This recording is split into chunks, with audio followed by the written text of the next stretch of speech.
And last week's sell-off aside, the world's biggest tech companies, of course often called the Magnificent Seven, are the locomotive that's been powering the markets. And to some people, they're here to stay. But our next guest says not so fast. Market history tells us the big dogs rarely stay on top. Joining me at the desk, Rob Arnott, Research Affiliates founder and chairman of the board. Good to see you, Rob. How are you? Good to see you. So that is a bit of a different question than the bubble question that we've been, talking about and debating ad nauseum. Rather, it's, are the giants of today the giants of 5 years from now, or 10 years from now, or 20 years from now? And No. I guess we can look back to look forward. Short answer is no. Okay. If you go back historically, take the 10 most valuable companies on the planet, decade by decade, 1980, 1990, 2000, 2010, 20, and today. 2 or 3 of the top 10 are still in the top 10 10 years later. Never more than 3, never less than 2. If you take the 10 largest US market cap stocks, 3 or 4 are gone within 5 years in every single 5-year span in the last 50 years. Every single 5-year span, 3 or 4 are gone in just 5 years. Gone out of that top. Out of the top, Yeah. not gone, Right, but yes. Change is normal. Change is the essential element of a healthy capitalist economy. And creative destruction is normal. Disruptors get disrupted. You look at the most valuable companies on the planet in the year 2000. Number 1 was Microsoft, still in the top 3. Pogo's around, but it's still in the top 3. But interesting, you had to hold it for 18 years before you were ahead of the S&P.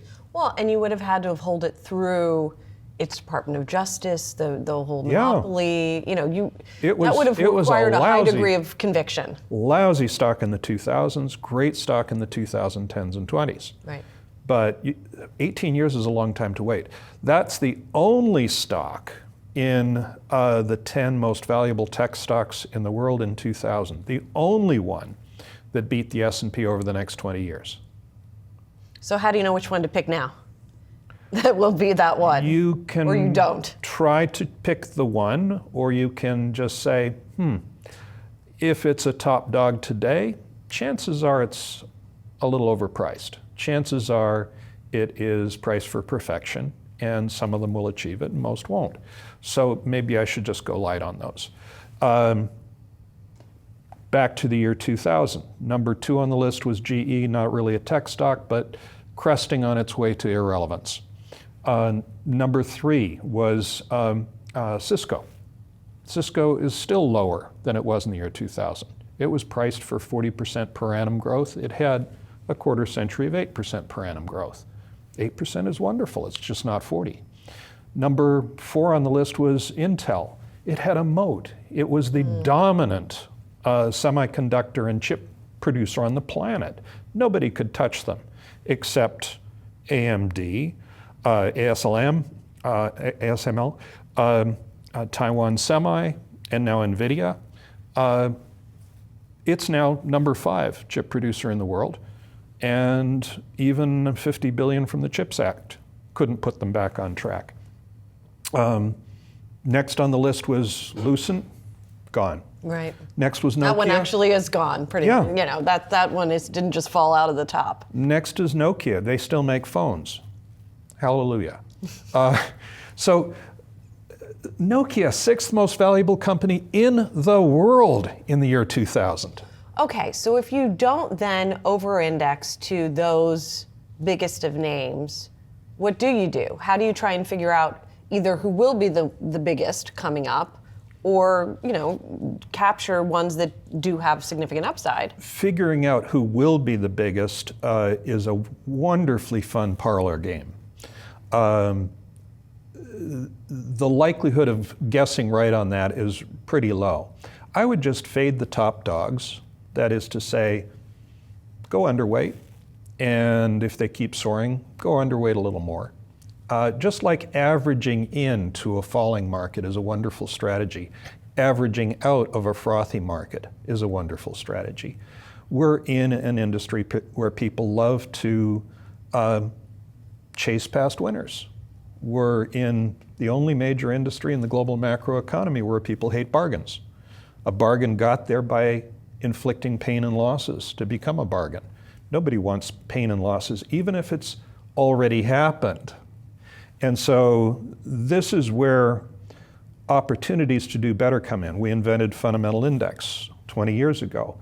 It has a stark value tilt, but it also has a rebalancing discipline. If a stock soars and its fundamentals don't validate that price move, you're going to say, thanks for the nice gain, I'm trimming it. If it tanks and the fundamentals don't validate that drop, you're going to say, thanks for the bargain, top it up. And the result is that RAFI has beat cap-weighted value indexes in 15 out of the last 20 years. Has it beat the S&P 500? No, it has not, because it has a value tilt and value has been getting cheaper and cheaper. I wrote a paper in 2021, Reports of Value's Death Have Been Greatly Exaggerated. And in that paper, we showed that the underperformance of value from peak in 2007 to trough in 2020 was entirely due to value stocks getting cheaper relative to their fundamentals, not to their fundamentals underperforming. Century to date, the earnings and dividend growth of Russell value have almost exactly matched the growth of earnings and dividends for Russell growth. I mean, I guess what you're saying logically makes sense, but again, why not just buy the regular market cap weighted index? Cap weighted indexes have two Achilles heels. One, they link the weight directly to the price, which means that if the stock is overpriced, it's overweight in your portfolio. Fundamental index addresses that with a rebalancing discipline and a value tilt. If you want a value component in your portfolio, why would you do it any other way?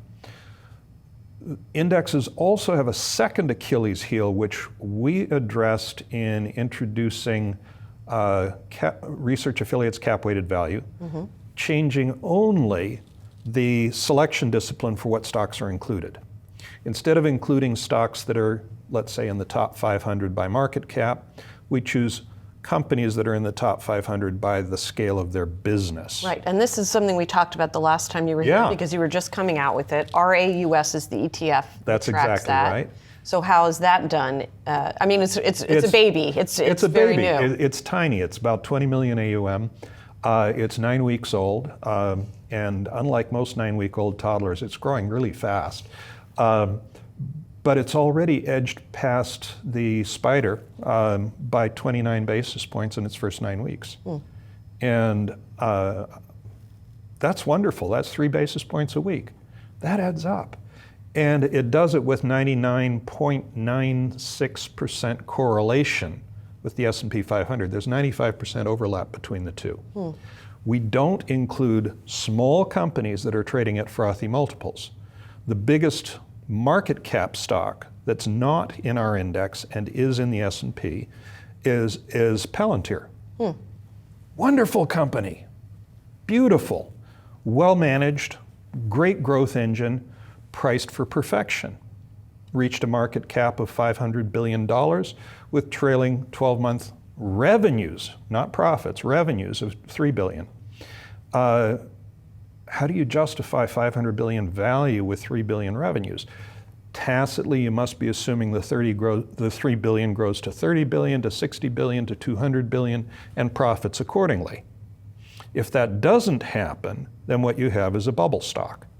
I think it's a bubble stock. I think it's a great company priced for something beyond perfection. Somebody in the dotcom bubble coined the expression that some of these stocks are not just priced for the future, but for the hereafter. And I think Palantir's an example that's probably priced for all of the future plus the hereafter. Great company, great product. Is going to be an important company 10 years from now, probably, but is not going to have 200 billion revenues in the next decade. Well, Rob, we got to leave it there. But come back when Rouse is, I don't know, elementary school aged, and we'll check in again to see how. I think it's it'll been be doing. elementary school aged within 6 months, so I'll see you then. Okay. Thanks, Rob. Good to see you. Thanks for coming in.